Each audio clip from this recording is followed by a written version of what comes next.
Capítulo 12. Probemos los espíritus en las iglesias cristianas. Amados, no creáis a todo espíritu, sino probad los espíritus, si son de Dios. Porque muchos falsos profetas son salidos en el mundo. En esto conoced el Espíritu de Dios. Todo espíritu que confiesa que Jesucristo es venido en carne es de Dios. Y todo espíritu que no confiesa que Jesucristo es venido en carne, no es de Dios. Y este es el espíritu del anticristo, del cual vosotros habéis oído que ha de venir, y que ahora ya está en el mundo. 1 Juan 4 2.1-3 Terrible daño se ha hecho entre el pueblo de Dios por no prestar atención a este pasaje que nos dice que debemos probar los espíritus. La palabra de Dios habla llanamente de que en estos postreros días que estamos viviendo, la obra de Satanás se hará principalmente por engaño, y dentro de la iglesia cristiana. Empero, el Espíritu dice manifiestamente que en los venideros tiempos algunos apostatarán de la fe, escuchando a espíritus de error, y a doctrinas de demonios. 1 Timoteo 4 2.1 Porque estos son falsos profetas, obreros fraudulentos, transfigurándose en apóstoles de Cristo. Y no es maravilla, porque el mismo Satanás se transfigura en ángel de luz. Así que, no es mucho, si también sus ministros se transfiguran como ministros de justicia, cuyo fin será conforme a sus obras. 2 Corintios 11 y 13-15 Desafortunadamente, los cristianos somos demasiado crédulos. Creemos que cualquiera y cualquier cosa que parezca proceder del mundo espiritual, o se presente de manera sobrenatural procede de Dios. Olvidamos totalmente la sobria advertencia que nos dan las Escrituras de que Satanás va a actuar en nuestro tiempo a través de falsas enseñanzas, falsos milagros, falsas palabras de sabiduría, falsas profecías, falsas manifestaciones de piedad. Ciegamente seguimos a cualquier líder por su carisma, y ciegamente aceptamos lo que diga. Damos por sentado que porque habla del Señor, y actúa como siervo de Dios, es siervo de Dios. Muy pocas personas se detienen a evaluar lo que el pastor dice, o a escudriñar la Biblia por ellas mismas. Nunca prueban los espíritus.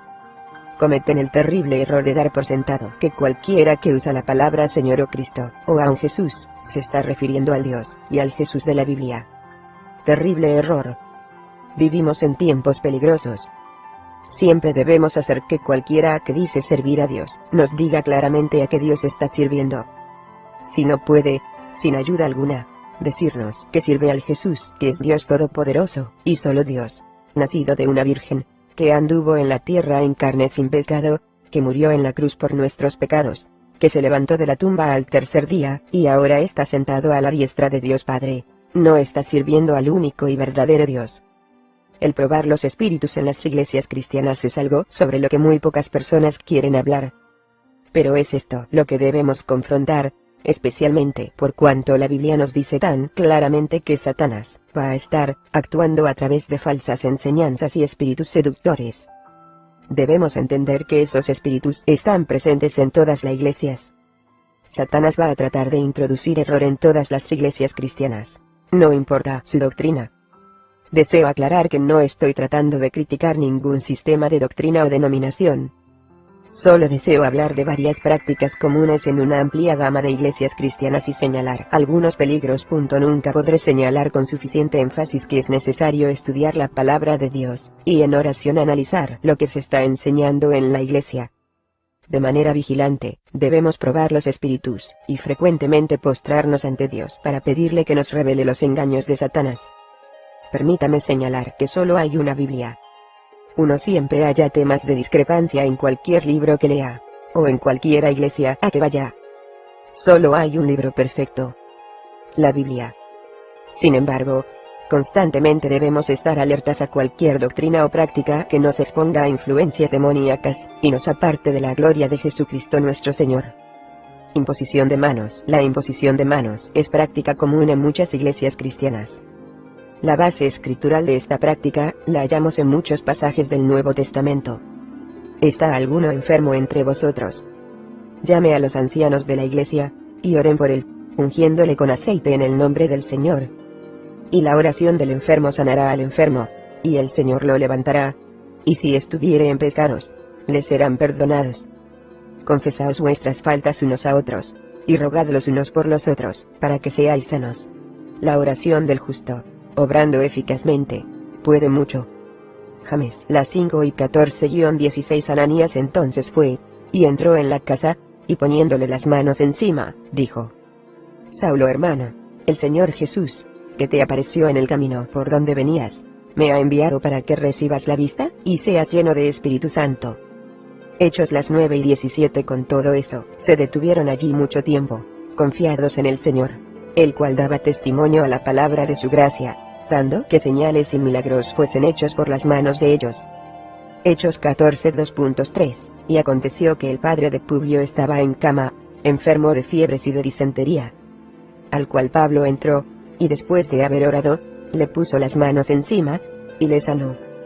Hechos 28:2.8. Por tanto, dejando la palabra del comienzo en la doctrina de Cristo, vamos adelante a la perfección, no echando otra vez el fundamento del arrepentimiento de obras muertas, y de la fe en Dios, de la doctrina de bautismos, y de la imposición de manos, y de la resurrección de los muertos, y del juicio eterno. Y esto haremos a la verdad, si Dios lo permitiere. Hebreos 6:2.1,2. Sin embargo, hay un pasaje que se pasa por alto demasiadas veces.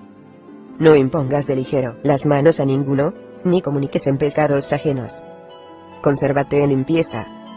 1 Timoteo las 5:22. Estoy convencido que la práctica de imponer las manos es tan popular en nuestros días por la gratificación que recibe el ego de la persona que ministra de esa manera.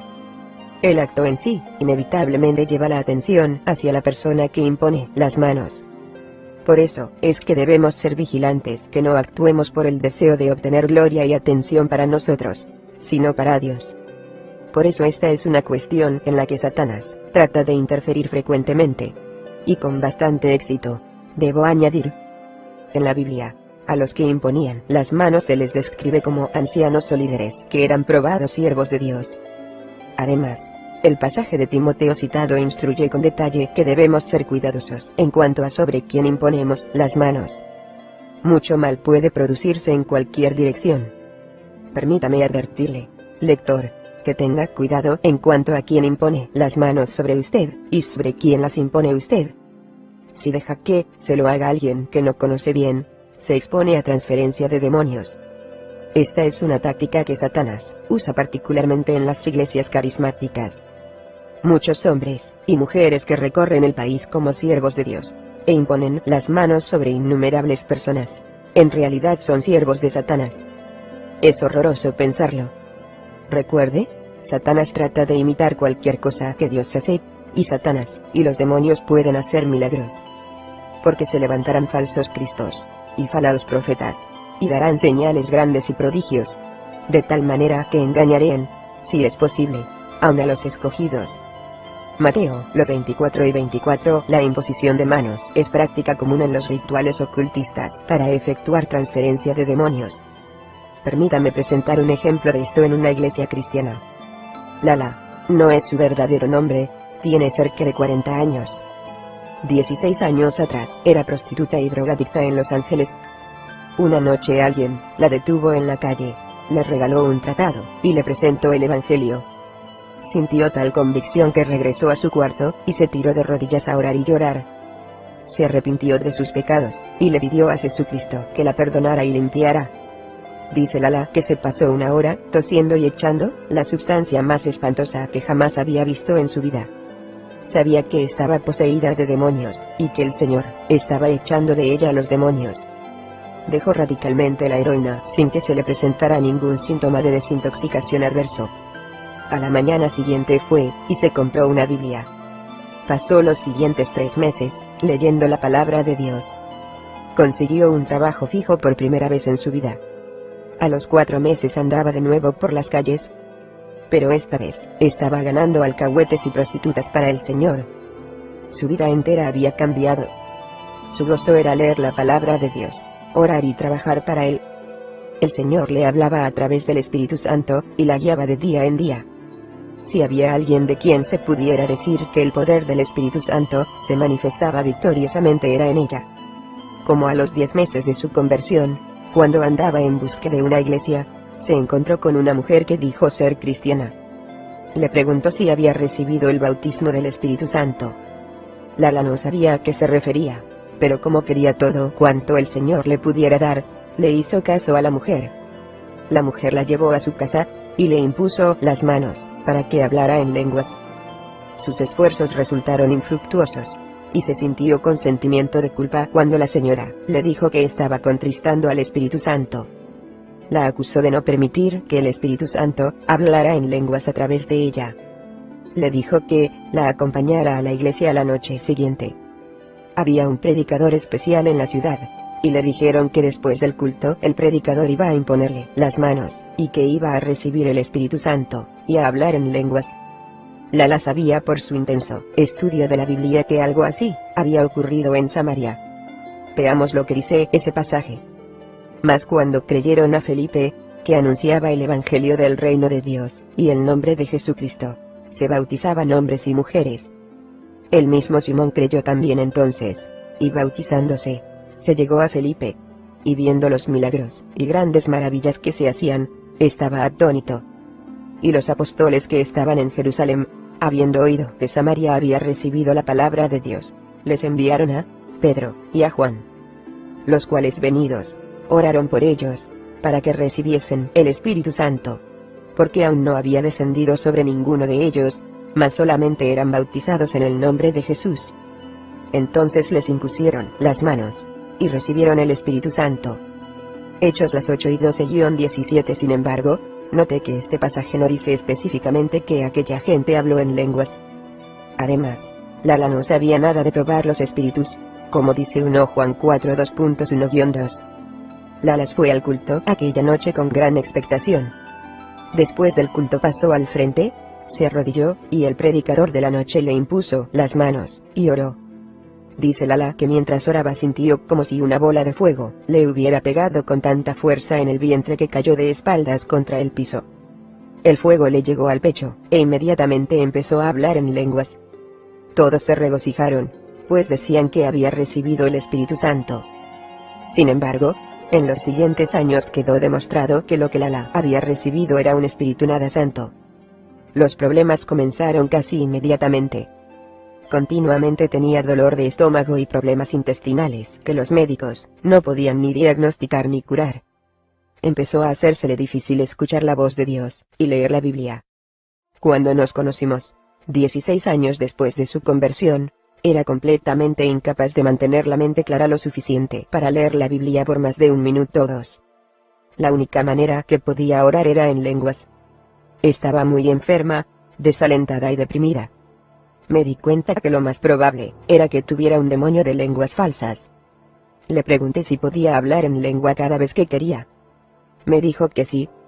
Entonces le pedí que comenzara a hablar en lenguas y siguiera hablando en lenguas a pesar de lo que yo dijera. Cuando comenzó dije: Espíritu que hablas en lenguas a través del Alá, en el nombre de Jesucristo mi Salvador, te ordeno que me digas lo que piensas de Jesucristo, y a qué Cristo sirves. Lala se horrorizó cuando de su boca comenzaron a brotar maldiciones. Se puso la mano en la boca para detener las palabras. El espíritu que hablaba en lenguas no había pasado la prueba. Obviamente era un demonio. Le había permitido que aquel hombre que no conocía le impusiera las manos, y luego había aceptado lo que sucedió, sin poner a prueba a los espíritus. Usted me dirá: ¿cómo es posible que un demonio de lenguas falsas entrara en Lala, si ya ésta era cristiana? No estaba protegida. La respuesta es no, porque Lala había desobedecido los mandamientos que Dios da en la Biblia. Se expuso a una persona que no conocía y aceptó lo que ésta le dio. Además, faltó a la palabra de Dios al no poner a prueba el espíritu que había recibido para estar segura de que era el Espíritu Santo. Para deshacerse del demonio, le bastó pedirle perdón al Señor por no obedecer completamente su palabra. Entonces en voz alta, ordenó en nombre de Jesucristo al demonio de las lenguas falsas que saliera de ella. Su estómago y sus intestinos quedaron curados inmediatamente. Volví a saber de ella 6 meses después de que arrojara al demonio. Llena de gozo, me dijo que ya podía leer la Biblia, sin interferencias, y que sus relaciones con el Señor eran más profundas que nunca. Podía orar libre y gozosamente. ¿Cuántas personas no habrán recibido demonios de lenguas y profecías falsas por dejar que les impusieran las manos personas que no son verdaderos siervos de Dios? ¿Cuántas no habrán aceptado sanidad demoníaca por el mismo error? El Señor ha luchado fuertemente conmigo y con Elaine en cuanto a esto. Jamás permitimos que nos impongan las manos a menos que recibamos del Señor la seguridad de que Él quiere que lo hagamos. Muchas veces por pena, porque la gente no se hiera, nos sentimos tentadas a dejar que nos impongan las manos y oren por nosotros. Un verdadero siervo de Dios no se sentirá insultado si uno le explica que no se siente guiado por el Señor a que nos imponga las manos. Los siervos falsos se enojarán mucho. La humildad es característica de un verdadero siervo del Señor. Vivimos en tiempos peligrosos. Mucho cuidado con las personas a quienes nos sometemos o sometemos a nuestros hijos. Hay muchos lobos disfrazados de corderos. Señales y portentos cada día. Me preocupa más el enamoramiento que tienen los cristianos con los milagros. Un porcentaje bien alto de cristianos lo único que buscan son los milagros. De cierta F. Dharma, se les ha metido la idea que deben navegar por la vida, sin problemas, ordenándole a Dios milagro tras milagro para satisfacer todos sus deseos. Jesús habló específicamente de esa actitud, estando en el mundo. La generación mala y adulterina demanda señal más señal, no le será dada, sino la señal de Jona con acento tilde profeta. Y dejándolos, se fue. Mateo 16 2.4. La expresión generación mala y adulterina ciertamente describe el presente estado de nuestro mundo. Son demasiados los que buscan solo alivio de sus problemas, en vez de buscar la voluntad de Dios en cuanto a su vida. Tengamos cuidado de que nuestro deseo de que todo sea fácil, y se alivien nuestros dolores, o lo que sea, no nos lleve a aceptar milagros de donde no convienen. Porque se levantarán falsos cristos, y falsos profetas, y darán señales y prodigios, para engañar, si se pudiese hacer, aun a los escogidos. Mas vosotros mirad. Os lo he dicho antes todo. Marcos, las 13 y 22-23. Es muy cierto que tenemos un Dios milagroso. Sin embargo, muchos cristianos simplemente dan por sentado que todos los milagros son de Dios. Están cometiendo un error terrible. La Biblia es bien clara. Los demonios pueden sanar. Pueden producir falsas manifestaciones de todo lo que puede hacer el Espíritu Santo, y hoy día, están realizando portentosos milagros de este tipo. De todos es sabido que los sacerdotes budistas, los brujos afganos, los curanderos amerindios, y muchos otros en muchas partes del mundo, pueden efectuar curas milagrosas. Ahora, la nueva era, con su versión occidentalizada del hinduismo, está ofreciendo una sorprendente variedad de milagros demoníacos. Y la Iglesia Católica Romana no se queda atrás en los milagros. Aun las estigmatizaciones, milagros demoníacos que la Iglesia Católica ha aceptado a través de los años, están siendo aceptadas por algunas iglesias cristianas, especialmente dentro del movimiento carismático. ¿Cómo vamos a distinguir los milagros falsos de los verdaderos? A menudo la única manera es pedirle directamente al Señor que nos guíe. Pero hay ciertas cosas que podemos observar. 1. Son las sanidades efectuadas cuando la persona que, supuestamente tiene el don lo determina. Dios sana solo cuando Él lo determina, no cuando nosotros lo determinamos. 2. Ocurren los milagros de tal manera que enfocan la atención sobre la persona a través de la cual se produjo. El Espíritu Santo solo tiene una meta: glorificar a Jesucristo. Nunca hace nada para glorificar a un ser humano, y esto nos lleva a otro punto. Se vale de su vocación la persona que realiza el milagro para ganar más dinero del que necesita. Si es así, no es un verdadero siervo de Dios. 3. ¿Cuál es el resultado a largo plazo del milagro? ¿Se acerca más al Señor la persona? Y lo demuestra con obediencia a los mandamientos de Dios, y hambre de la palabra de Dios. ¿O simplemente se regocija momentáneamente, y luego sigue viviendo como siempre? Cada vez que en Hechos se registra un milagro, vemos que la persona se regocijaba, y como resultado servía al Señor. Muchos cristianos se exponen a los demonios por el deseo desmedido de ver milagros. Los pastores que enseñan señales y milagros, caen en el error de enseñar que Dios siempre quiere hacer tales señales, y caen en la trampa de tener que obligar a Dios a realizarlos en cada ocasión y lugar en que hablen sobre el tema. Dios tiene poder para sanar lo mismo en una forma callada y en privado que abiertamente ante el público, con mucha atención concentrada en la persona que participa.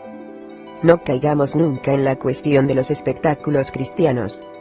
He hallado un sinnúmero de personas cuya fe ha naufragado por culpa de falsos siervos de Dios que les dicen que no han recibido curación milagrosa por falta de fe, o porque seguramente hay pecado en sus vidas. Tristemente, el ejemplo de los 3 amigos de Job es imitado por muchos en la iglesia cristiana hoy día. Los 3 amigos de Job le dijeron que estaba pasando por aquellos problemas debido a algún pecado en su vida. Los muy tontos no sabían nada de lo que había sucedido en el cielo entre Satanás y el Señor antes de las tragedias. La Biblia es bien clara en cuanto a que Job no pecó para merecer aquellos problemas. Es muy fácil para el ministro echarle la culpa a la persona que no recibe la curación milagrosa cuando ora por ella. Claro está, tal razonamiento hace que el ministro quede bien, y que la culpa caiga en la desdichada persona con el problema. Muchas veces ocurren milagros, pero repito, tenemos siempre que estar poniéndolo todo a prueba. Jesús dijo: no todo el que me dice, Señor, Señor, entrará en el reino de los cielos, mas el que hiciere la voluntad de mi Padre que está en los cielos. Muchos me dirán en aquel día: Señor, Señor, no profetizamos en tu nombre, y en tu nombre lanzamos demonios, y en tu nombre hicimos muchos milagros. Y entonces les protestaré: nunca os conocí. Apartaos de mí, obradores de maldad. Mateo, las 7 y 21-23 es bien claro que un milagro no necesariamente procede de Dios, porque alguien diga que lo realiza en el nombre de Jesús. Tenemos que orar mucho, y continuamente postrarnos ante el Señor en estas cuestiones. La mejor precaución la hallamos en el Padre nuestro. Padre, hágase tu voluntad en la tierra como en el cielo. Las lenguas probablemente dicen esto, en lo que Satanás ha tenido sus mayores triunfos en nuestra época. Los cristianos han cometido el terrible error de dar por sentado que todas las lenguas vienen de Dios. ¡Qué error! El ejemplo del ala al principio de este capítulo lo demuestra muy bien. Se sabe muy bien que muchos ritos del ocultismo se hacen en lenguas. La gente que practica la meditación trascendental y muchas otras formas de meditaciones orientales hablan en lenguas. Y aún muchísimos cristianos, bajo presión de sus hermanos, simplemente se aprenden varias frases que repiten una y otra vez en diferentes combinaciones, y piensan que están hablando en lenguas. Y fueron todos llenos del Espíritu Santo, y comenzaron a hablar en otras lenguas, como el Espíritu les daba que hablasen. Hechos 2:2.4 Empero, hay repartimiento de dones, mas el mismo Espíritu es. Y hay repartimiento de ministerios, mas el mismo Señor es.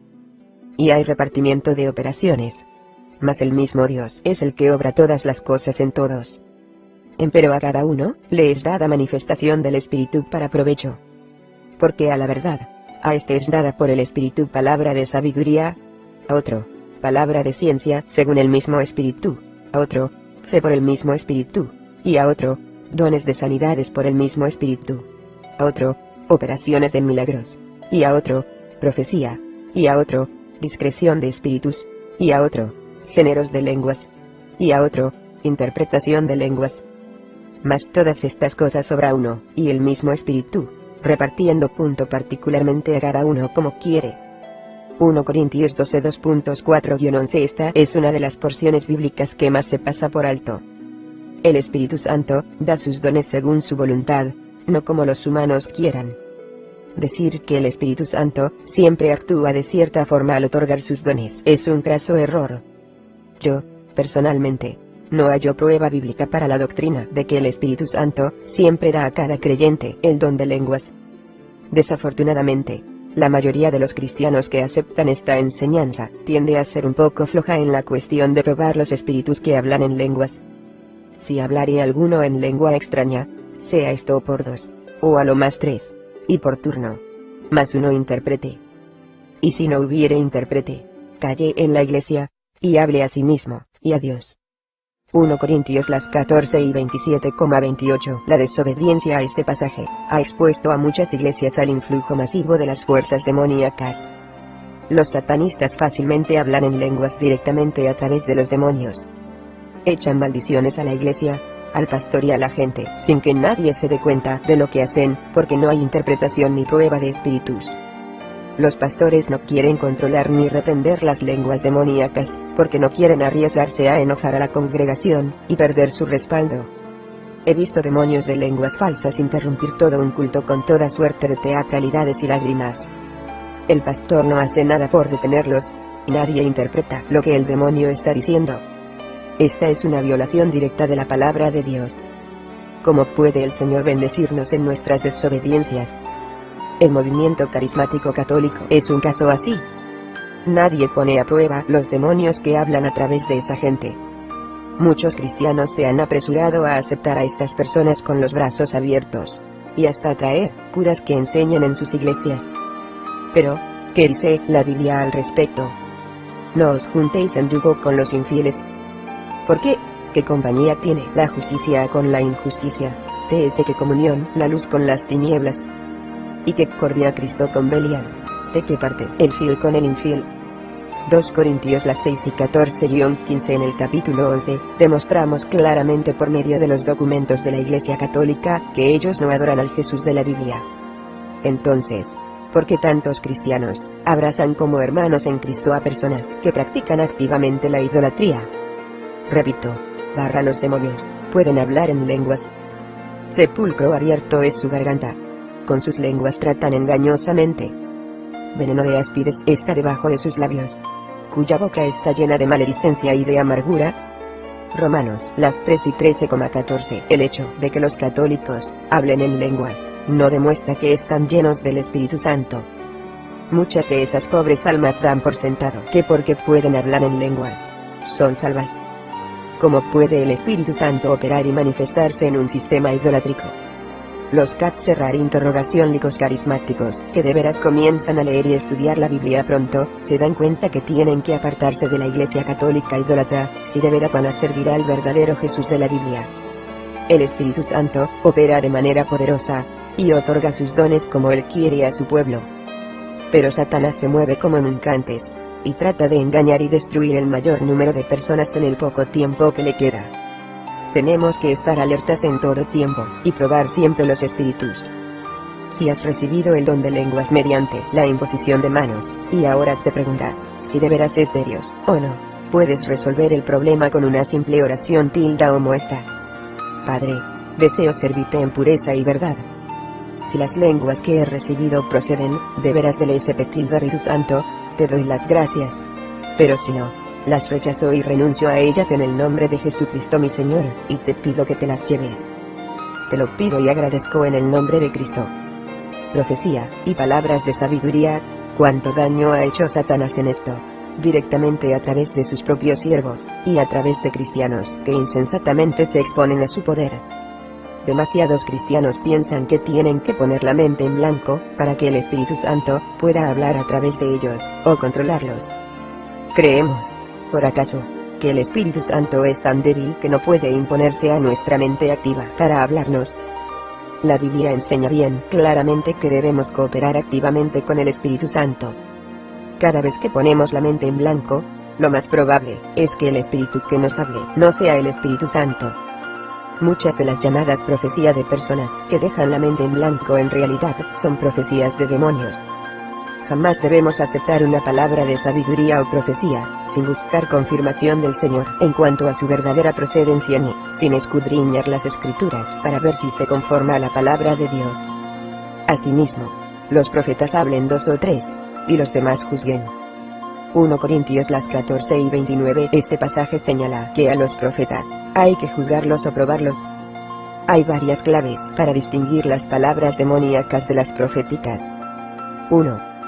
Jamás el Espíritu Santo glorifica a un humano, ni nunca culpa a un cristiano por pecados ya confesados y perdonados.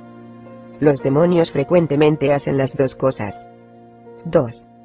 Los demonios frecuentemente tratan de obtener credibilidad, mencionando algunos incidentes del pasado que nadie en el salón conocía. Los demonios saben todo lo que ha sucedido en nuestras vidas excepto nuestros pensamientos y las intenciones de nuestro corazón. Tienen además casi 6,000 años de práctica en tratos con seres humanos. Pueden adivinar bastante bien lo que pasa por la mente de la persona en determinada circunstancia. Recuerde, el Espíritu Santo nunca se anda exhibiendo. Siempre hace que la atención se concentre en Cristo.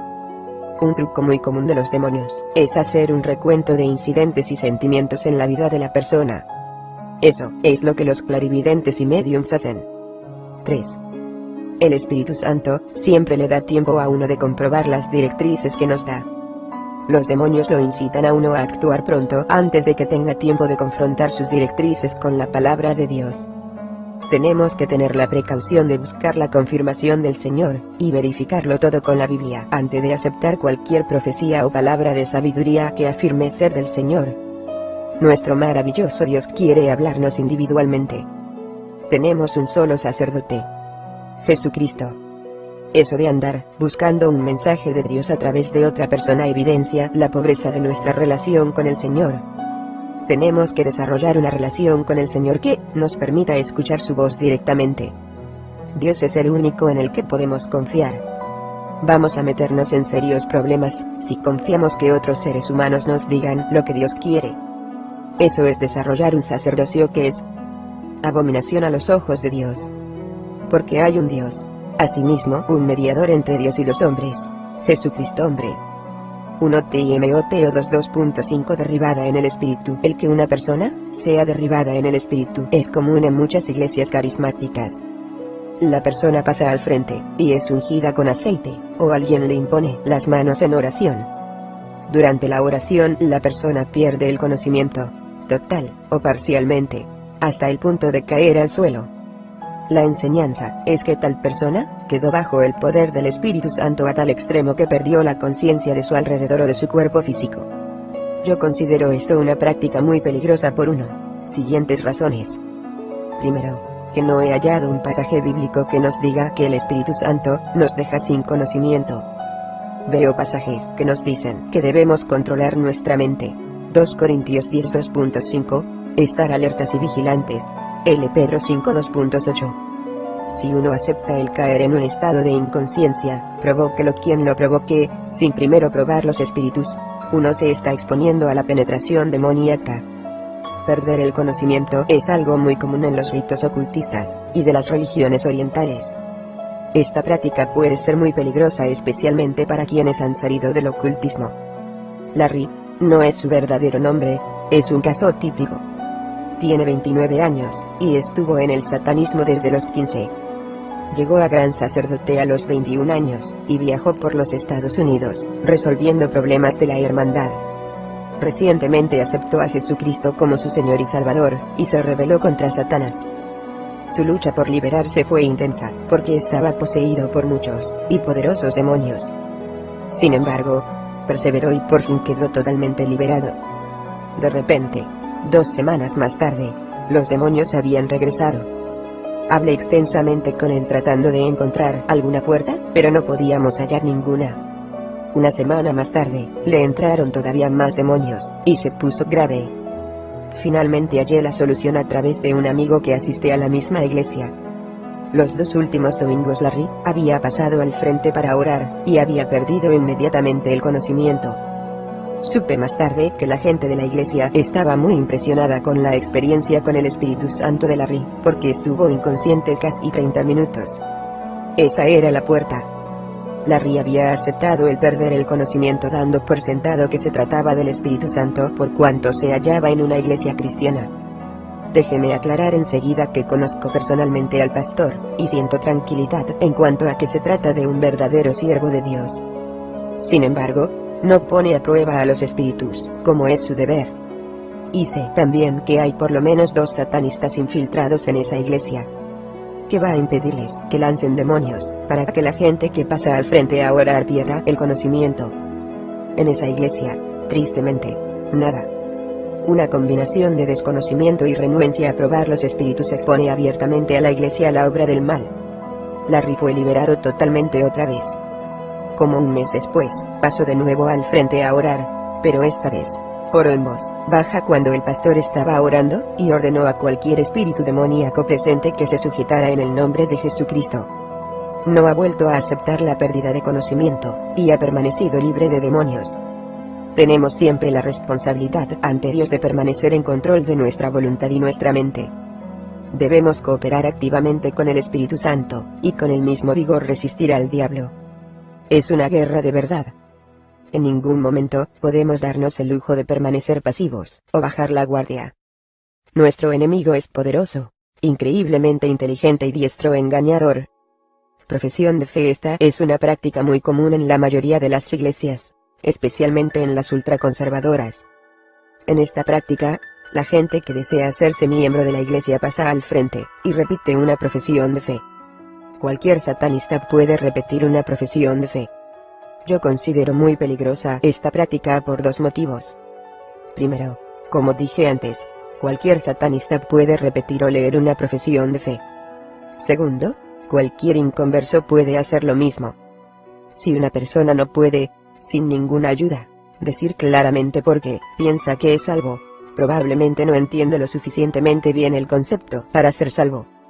Jesús dijo que del que se avergüence delante de los hombres, él se avergonzaría ante el Padre. El que desea hacerse miembro de una iglesia, debe poder expresar claramente lo que cree, en sus propias palabras, ante la congregación. Si no puede hacer algo tan minúsculo ante los demás cristianos, ¿cómo podrá enfrentarse a nuestro enemigo, o testificar al mundo perdido? Sed templados, y velad.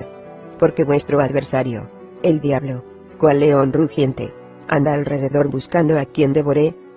1 Pedro 5:2.8. Sigamos en oración y humildad el buen consejo de Pedro. Llevarlos a la salvación.